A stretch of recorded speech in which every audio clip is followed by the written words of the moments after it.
Dans le cadre des semaines d'éducation contre le racisme, l'association Océal de Courcelles-lès-Lens organise plusieurs manifestations. Et elle démarre très fort avec un premier événement, un concert avec le parrain de cette action, Francis Lalanne.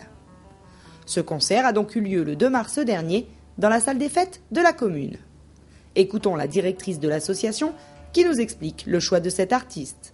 Donc Océal a décidé d'organiser un concert en ouverture des semaines d'éducation contre le racisme afin de commencer par un temps fort et exceptionnel et qui aura des retombées médiatiques beaucoup plus importantes. Notre but n'est pas simplement de médiatiser notre action, mais surtout de la rendre visible par le plus grand nombre. Francis Lalanne est un artiste que j'aime beaucoup. Maintenant, artiste, il est sensible à ce qui l'entoure, il sait exprimer à travers ses textes ce qu'il ressent. C'est une personne engagée qui n'hésite pas à se dresser face à ce qui le dérange. Donc l'exclusion, le rejet de l'autre, l'inégalité face aux droits sont autant de sujets qu'il traite dans ses chansons. Dès 20h, environ 300 personnes se sont regroupées pour assister au spectacle. En première partie, les frères Baraka, humoristes locaux, proposaient des sketchs relatant les différentes traditions familiales. Le chanteur hors du commun est ensuite monté sur scène pour le plus grand plaisir de tous. Ces titres, comme La Maison du Bonheur ou Je reste en France, ont ravi les spectateurs durant plus de 2 heures. Rencontre avec monsieur Francis Lalanne, qui nous donne son avis sur ce genre d'action engagée. Aujourd'hui, je pense qu'il y a une banalisation du discours d'exclusion. Et cette banalisation, parce qui est une volonté finalement étatique, une volonté du pouvoir, il est très important de la dénoncer. Et de la dénoncer en passant par les enfants, par le principe éducatif. Parce que les enfants répètent ce que disent les adultes. Et si les adultes leur donnent des mots et des codes et une vision du monde qui est positive, ils seront positifs et le monde de demain sera positif.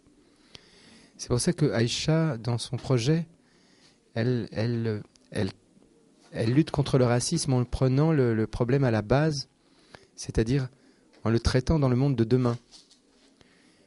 En traitant ce sujet auprès des enfants aujourd'hui, on prépare le monde de demain.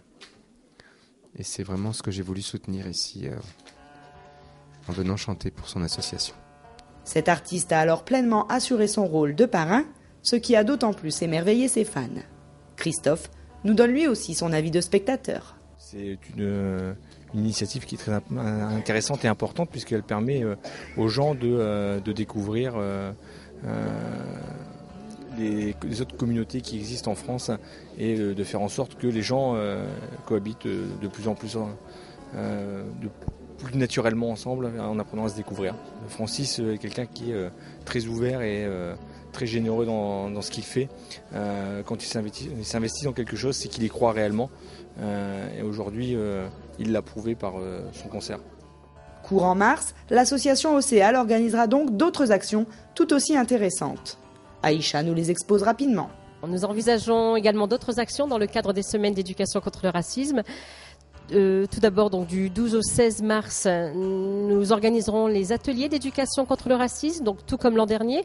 Ces ateliers s'adressent aux élèves courcellois qui auront tout le loisir de découvrir une exposition qui s'intitule Toute la France, histoire de l'immigration au XXe siècle. Il y aura également un atelier où ils pourront découvrir les grandes figures de lutte contre le racisme comme Martin Luther King, Nelson Mandela et encore beaucoup d'autres. Également, ils auront tout le loisir de feuilleter des livres qui traitent du sujet du racisme, des livres pour enfants et d'autres ateliers encore. Donc le 21 mars, lors de la journée internationale de lutte contre le racisme et les discriminations, nous organisons le buffet de la fraternité. Nous invitons le tout public à venir déguster, partager des spécialités culinaires du monde. Puis, enfin, nous clôturerons ces actions par une pièce de théâtre qui s'intitule Naze de la compagnie Sens Ascensionnel. Cette pièce de théâtre a été écrite à partir des paroles des jeunes du Pas-de-Calais. Et le sujet donc traite de ces mouvements extrémistes. Les rendez-vous sont donc donnés. N'hésitez pas à vous renseigner auprès d'Océal au 03 21 40 44 13.